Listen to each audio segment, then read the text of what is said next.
Hey, Pussygato.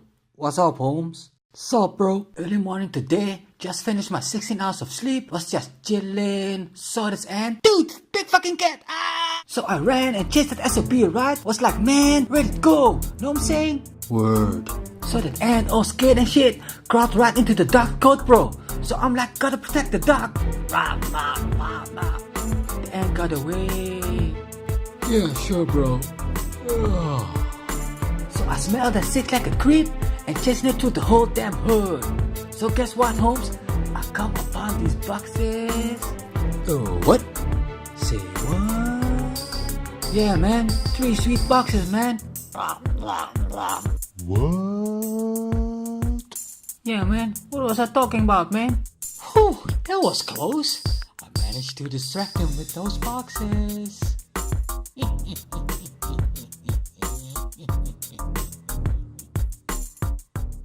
I expected a superhero drama, maybe like Spider-Man. But Ant-Man is all your favorite heist movies jumbled up. Mix in some over-the-top stereotypes, nostalgia and superhero elements. Shrink it, blow it up, and you end up with a heist comedy.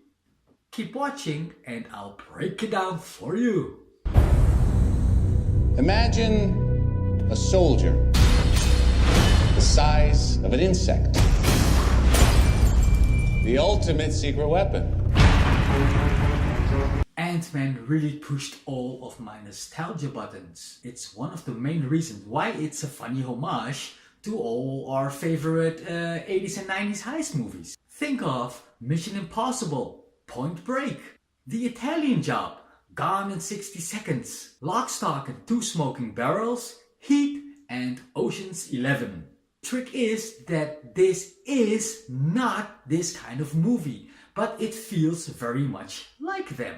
And it was very well made too. They did this by taking inspiration from heist movies, the scenes with the blueprints, the planning, the buildings, the practicing montage. Also the voiceover and the editing like Guy Ritchie movies. They added superhero elements to this inspiration and made something new. That felt completely nostalgic to me. Excellent. Oh, excellent. On a side note, I've been saying I've been surprised by these genre of choices of the MCU a couple of times now. And at the same time, I keep wondering why this MCU keeps working so well and producing successful movies. I think this is one of their awesome tricks. They try all sorts of genres. The heist genre in Ant-Man, the high school genre in Spider-Man Homecoming, and the genre of spy/war in Captain America. Check out my review why this movie surprised me. So they pick a fresh genre and add superhero elements to it. If all superhero movies would be action flicks, it would not work. So for Ant-Man, we ended with a heist comedy. I adored it. So back to nostalgia. One of the reasons most people hated this movie is of the racial stereotypes. Back it up. Back it up slow. Yeah. Yeah, just back it up. Yeah, just back it up. Okay? All you're gonna do is we just back it up, okay? That's it. Back it up. That's right. Back it up. Yep, just back it up. No, just back it up. It's almost like that joke. A Mexican, a Russian, and a black guy enter a bar. I know the jokes they're making are easy ones, but I still laugh. They bring back all of the racial stereotypes of the last decade, some of which aren't really acceptable anymore. I know it's corny, but it worked. Russian, think of Armageddon and James Bond movies, even Mickey Rourke in Iron Man 2. They're always the mechanic, the drunk, the crook, or the burglar. The black guy, always the gangster, the token black guy. The Joker, the streetwise and savvy one. The Mexican, maid, sex pots, Latin lovers, immigrants, thugs, and drugs dealers.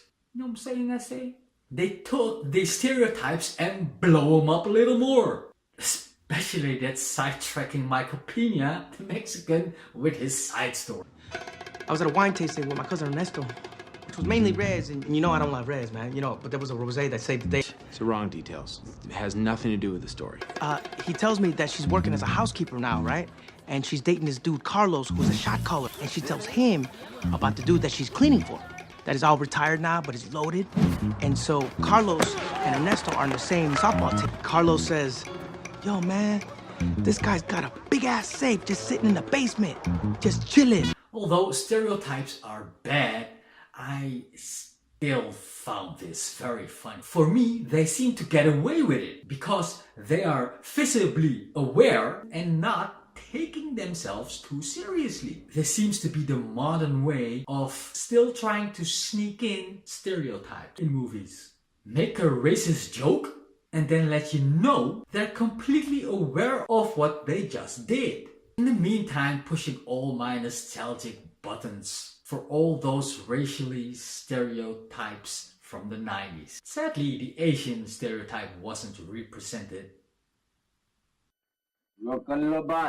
अरे बाबूजी ऐसी English आवे that I can leave अंग्रेज behind.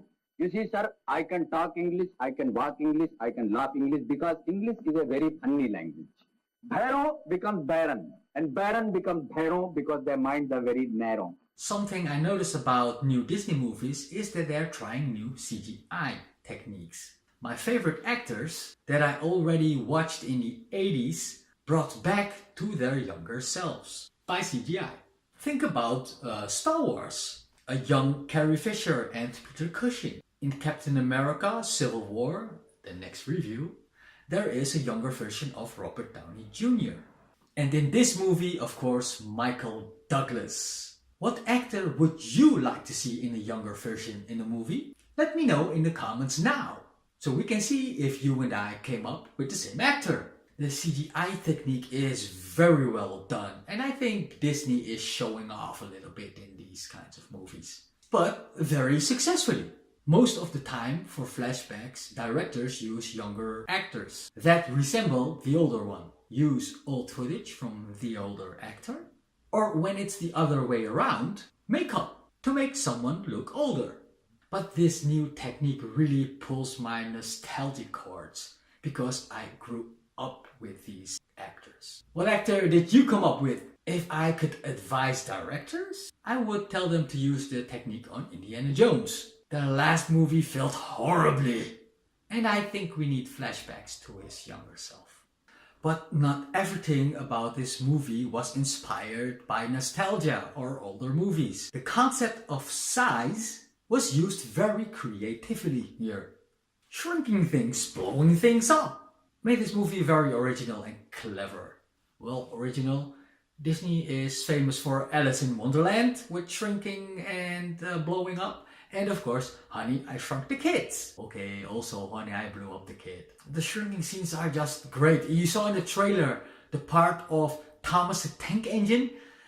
When you're in the scene, when you're tiny, it's like a big ass James Bond action sequence. And then they zoom out and you see a little toy train going.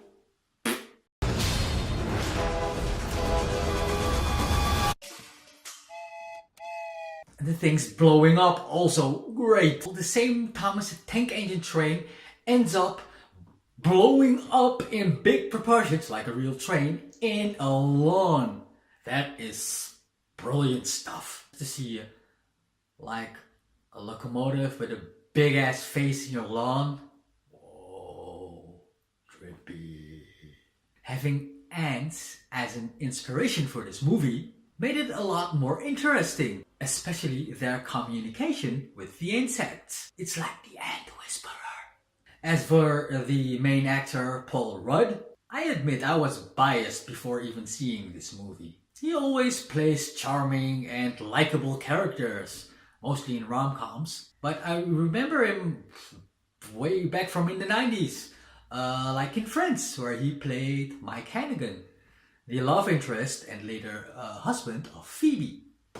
Is anything you told me about yourself true? My name is Mike, and I do play piano. Oh, prove it. There isn't a piano here. I wouldn't stand in the way of a true pianist. Okay.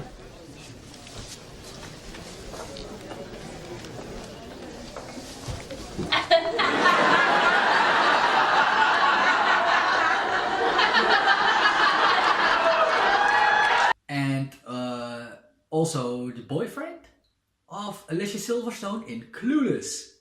Typical 90s movies. But he did a great job with this movie too. All in all, I really enjoyed this movie and was again surprised by the choice of genre. They pushed all my nostalgic buttons with their funny homage to heist movies and the use of stereotypes. And of course more of the original elements like size and CGI.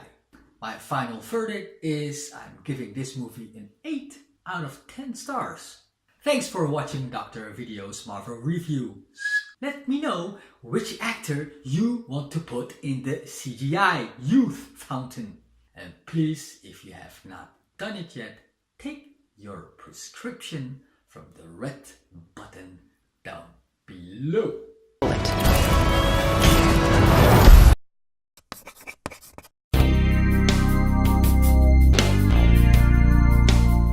And it was very well.